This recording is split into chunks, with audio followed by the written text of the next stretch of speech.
ये है pocket FM और आप सुन रहे हैं योगेश माली द्वारा लिखित टाइम मशीन, जिसे आवाज दी है नीलकमल ने। चलिए कहानी को आगे बढ़ाते हैं। रात को चमकती अंगूठी देखकर भी मैं सो गया था। मुझे लगा मैं सपना देख रहा हूं।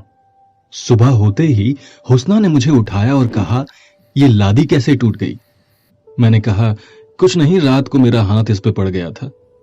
हुस्ना ने कहा, झूठ बोलना बंद करो। तुम्हारा हाथ क्या हथौड़ा है जो लादी पर लगने से लादी टूट जाएगी? हुस्ना इतना बड़बड़ करने लगी मानो मैंने बहुत बड़ा पाप कर दिया हो। शादी से पहले मानो एक नाजुक सी कली थी, पर शादी के बाद अभी 15 दिन ही नहीं बीते कि ऐसा बर्ताव करती है मानो वो महारानी है और मैं उसका दास हूं। शादी के बाद ये हाल होता है, पहली बार जाना था। शादी के पहले तो सिर्फ फूल थी, पर शादी के बाद फूलन देवी बन चुकी थी। उससे पीछा छुड़ाकर भागता भी कहां। आना तो शाम को घर पर ही था, इसलिए वो चिल्लाती रही और मैं सुनता रहा। बस फटाफट नहा धोकर अपने स्कूल चल दिया। अपने बेटे को, जो घोड़े से बालक बना था, साथ लिए चला। उसका हाथ पकड़ के उसे घसीटता हुआ ले जा रहा था। मैंने उसका नाम पवन रखा था। उसका दाखला मैंने अपने ही विद्यालय में करा दिया था। वो भी मनुष्यों के साथ मनुष्य की तरह रहने का आनंद ले रहा था। मुझे देखकर पवन ने कहा, पत्नी तेरी तुझको डांटे, क्यों क्रोध से मुझे घसीटे? बच्चा हूं मैं, थक जाऊंगा, ज्यादा घसीटा तो उड़ जाऊंगा। तेरे में इतनी हिम्मत नहीं, जवाब तू उसका दे सके। तेरे सिर पर बैठ के नाचे, पर तू ना उसे उतार सके। हुस्ना हुस्न की रानी है, लड़ने में सबकी नानी है। तू ना उससे लड़ पाएगा, जोरू का गुलाम बन जाएगा। मैंने कहा, मुझे मत समझा, तू अपनी खैर मना कि मैं तुझे लेकर निकल आया वहां से, वरना वो गुस्से में तुझे भी 4 कोड़े लगाती। पवन ने मुंह दबाकर हंसते हुए कहा, पता है मुझे कोड़े कौन खाता। सामने ही विद्यालय था। पवन भागकर विद्यालय में घुस गया। आज विद्यालय आने में थोड़ी देर हो गई थी। मुझे पूरे 10 मिनट लेट था। लेट होने पर प्रिंसिपल मुझे भी ऐसे डांटते थे जैसे मैं भी विद्यार्थी हूं। उनका खौफ बच्चों के साथ साथ शिक्षकों में भी उतना ही था। मैंने घड़ी की ओर देखा और मन में सोचा, अगर आज समय 10 मिनट पीछे हो जाता तो?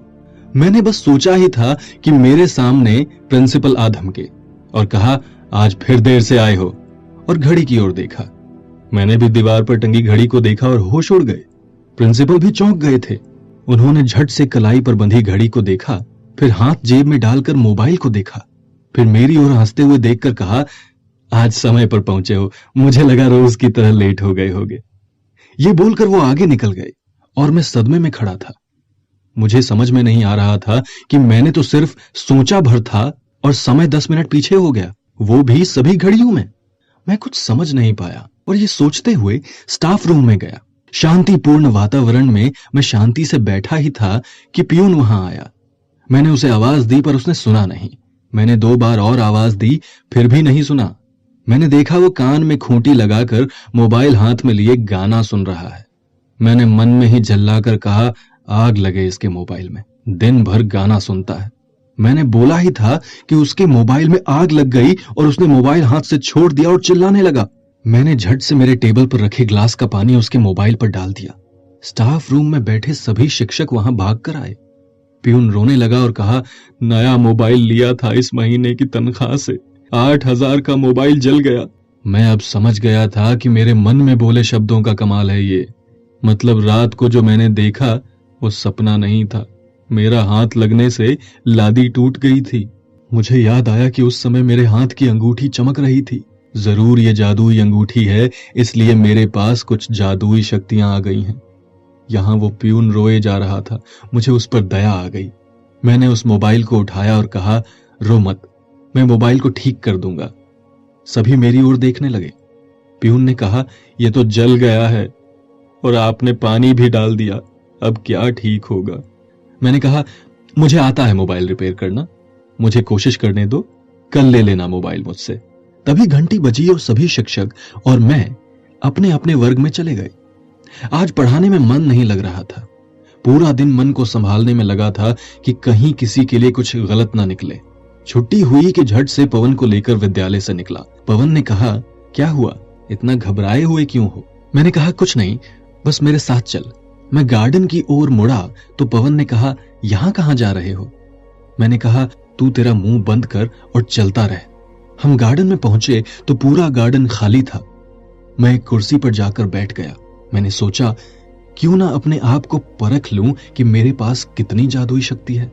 मेरे सामने ही एक बड़ा सा चट्टान था जिसे उठाने के लिए करीब 30-40 लोग भी कम पड़ेंगे। मैंने उसे हाथ से उठाना चाहा तो वो रुई जितना हल्का लगा। मैं थोड़ा दूर खड़ा हुआ और अपने हाथों के इशारों से उसे उठाने लगा। वो चट्टान भी धीरे धीरे उठने लगा। मैं ये देखकर खुशी से उछल पड़ा। मेरे पास अब अपार शक्तियां थी, पर इस आधुनिक युग में मैं इन शक्तियों को कैसे छिपाऊं? एक तरफ अपार खजाना जो घर पर था, उसे छुपाने और संभालने की चिंता अलग थी। वहीं दूसरी तरफ इन जादुई शक्तियों को संभालने और छिपाने की चिंता। मैंने देखा पवन मेरी ओर आंखें फाड़ कर देख रहा है और उसका मुंह खुला हुआ है। मैं उसके पास गया और कहा, इन शक्तियों के बारे में हुस्ना और घर वालों को पता नहीं चलना चाहिए। पवन ने सिर हिलाकर हाँ कहा। अब हम दोनों घर की ओर चल पड़े और आगे हुआ क्या, ये जानने के लिए सुनते रहिए पॉकेट एफएम और सब्सक्राइब कीजिए टाइम मशीन को। ये है पॉकेट एफएम और आप सुन रहे हैं योगेश माली द्वारा लिखित टाइम मशीन, जिसे आवाज दी है नीलकमल ने। तो चलिए कहानी को आगे बढ़ाते हैं। अपनी शक्तियों को परखने के बाद पवन के साथ मैं घर जा रहा था। पवन भले ही बालक के रूप में था, पर था तो एक घोड़ा। हाथ छुड़ाकर आगे आगे भागना उसकी आदत सी बन गई थी। हमारा घर रास्ते के उस पार था। जेब्रा क्रॉसिंग पर सिग्नल लगते ही हम सड़क पार करने लगे कि अचानक सामने बेकाबू माल वाहन तेजी से हमारी ओर आता दिखा। मैंने अपनी जान की परवाह किए बगैर पवन को आगे की ओर ढकेला और वो आगे की ओर लुढ़कता हुआ चला गया, पर वाहन से मैं बच ना सका। वाहन मुझसे टकरा गया और मैं बेहोश हो गया। मेरे साथ क्या हुआ ये तो पता नहीं, पर जब मेरी आंखें खुली तो मैं अस्पताल में था। मेरे सामने पवन खड़े खड़े मुस्कुरा रहा था। हुस्ना हैरानी से मुझे देख रही थी। एक और डॉक्टर खड़े थे। मैंने कुछ बोलना चाहा, पर डॉक्टर ने कहा, आराम करो और कुछ मत बोलो। डॉक्टर ये बोलते हुए बाहर गया कि हुस्ना भी पीछे पीछे बाहर निकल गई। पवन मेरे पास ही बैठा हुआ था। मैंने पूछा, पवन मुझे यहां क्यों रखा है? मुझे तो कोई तकलीफ नहीं। पवन ने कहा, मुझे भी पता है आपको कुछ नहीं हुआ, पर वाहन के जोरदार टक्कर से आप बेहोश हो गए थे और वाहन चकनाचूर हो गया था। सभी ये देखकर हैरान थे कि तुम्हें एक खरोंच तक नहीं आई। डॉक्टर भी यही पता कर रहे हैं, पर रिपोर्ट बराबर है। मैं झट से उठा और कहा, हमें और नहीं रुकना चाहिए यहाँ। ये लोग अभी कुछ नहीं करेंगे, बाद में मेरा चीड़-फाड़ करने लगेंगे। तुम हुस्ना को लेकर आओ और मैं यहाँ से भागता हूँ। मैंने झट से अस्पताल की खिड़की खोली तो मेरा कमरा तीसरी मंजिल पर था। मैं झट से कूद गया और नीचे आ गया और मुझे चोट तक नहीं आई। मैं तुरंत ही अपने घर की ओर भागा। घर पहुंचकर मैं बेड पे लेट गया। कुछ ही देर में हुस्ना और पवन घर आए। हुस्ना घर आते ही बरस पड़ी, क्या जरूरत थी तुम्हें अस्पताल से भागकर यहां आने की? मैंने कहा, तुम चिंता मत करो, मैं बिल्कुल ठीक हूं। अब मुझे थोड़ा आराम करने दो। मैंने झट से कमरे का दरवाजा बंद कर दिया। मैं बेड पर लेटकर सोचने लगा कि मेरे पास अब अपार शक्ति है, पर इसका उपयोग क्या है? फिल्मों में मैंने बहुत बार देखा है कि जिनके पास शक्तियां होती हैं वो लोगों की मदद करके हीरो बन जाते हैं, पर आज हमारे शहर में तो पुलिस 24 घंटे तैनात है। चोर भी चोरी नहीं करते। अब तो लोग दिन दहाड़े ही सबको ठगते हैं, वो सफेद पोशाक पहने व्यापारी बनकर, जिसे तो आजकल के आम आदमी ही सबक सिखा देते हैं। देश की सेवा और रक्षा तो हमारे असली हीरो करते हैं। मैं इन शक्तियों का उपयोग अच्छे और भलाई के लिए कैसे करूं? मैंने टीवी चालू किया कि मेरे सामने ही एक समाचार चल रहा था। मेरी नजर उस खबर पर आकर रुक गई जहां यह बताया जा रहा था कि एक बड़ा सा समुद्री जहाज बर्म्यूडा ट्रायंगल के पास खो गया। मैंने बहुत बार सुना था कि वहां पर जाने वाले बहुत से विमान और समुद्री जहाज खो जाते हैं, परंतु वापस नहीं मिलते। यहां तक कि मलबा भी नहीं मिला आज तक। मुझे धन की चिंता तो नहीं है, क्योंकि मेरे पास अब अपार धन है, परंतु साधारण रूप से जीने में भी मन नहीं लग रहा। क्यों ना एक और एडवेंचर हो जाए। मैंने पवन को बुलाया। पवन चुपचाप कमरे में दाखिल हुआ। मैंने पवन से कहा, मैं फिर से एक यात्रा पर जाना चाहता हूं, पर अब चिंता है तो मम्मी पापा और हुस्ना की। तू बहुत होशियार है, इसलिए इन सभी की जिम्मेदारी तुझ पर सौंपता हूं। पवन ने कहा, तुम कहां जा रहे हो? किस यात्रा पर? मैं भी चलूंगा तुम्हारे साथ। मैंने कहा, नहीं, वहां जान का खतरा हो सकता है। मुझे कुछ लोगों की जिंदगियां बचानी है।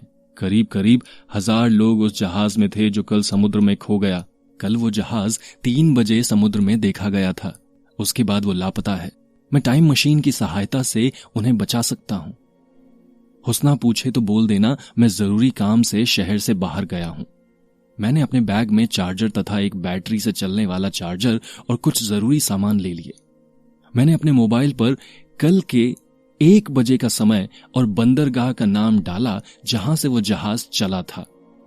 मेरा टाइम मशीन फिर से तैयार था और मैं तैयार था एक नई शुरुआत के लिए।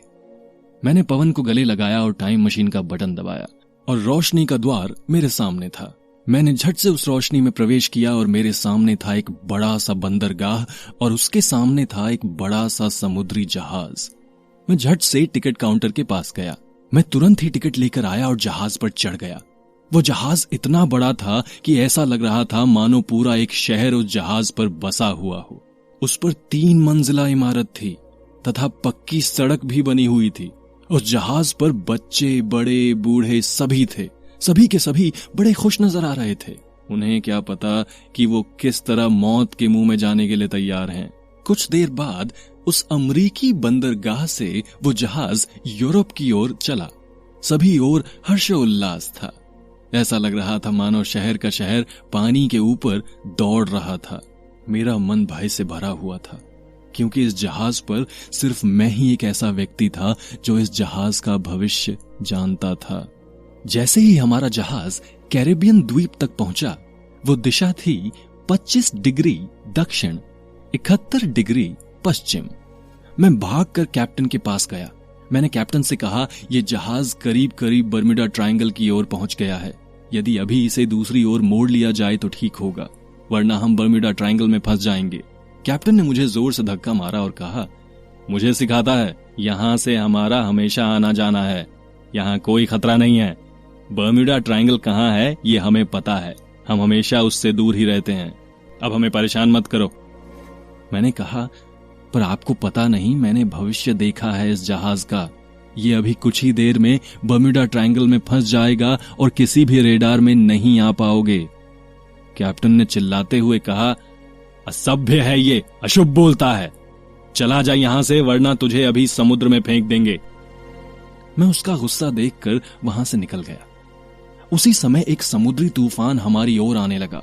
मैंने मन ही मन सोचा, कहां से इन लोगों को बचाने आया था और कहां खुद ही फंस गया। अब मुझे कौन बचाएगा? अचानक हमारे जहाज को उस तूफान ने अपने चपेट में ले लिया।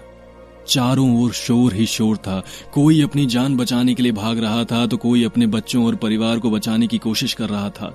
अचानक हमारे जहाज को एक झटका लगा और मैं सीधे मुंह के बल गिर पड़ा। मैंने देखा कि चारों ओर से तूफान जहाज को गोल गोल घुमा रहा है। उसी समय चारों ओर धुंध सा छा गया। एकाएक बिजली कड़की और जहाज पर उसका प्रकाश गिरा और चारों तरफ इतना प्रकाश फैल गया कि कुछ दिखाई नहीं दे रहा था।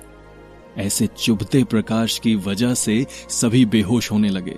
मैंने भी आंखें बंद की और मानो जैसे गहरी नींद में खो गया।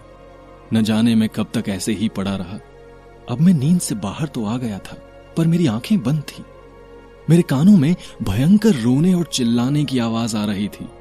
मैं अपने शरीर को काफी हल्का महसूस कर रहा था। जैसे ही मैंने आंखें खोली और मेरे आंखों के सामने था, ये क्या था योगेश की आंखों के सामने?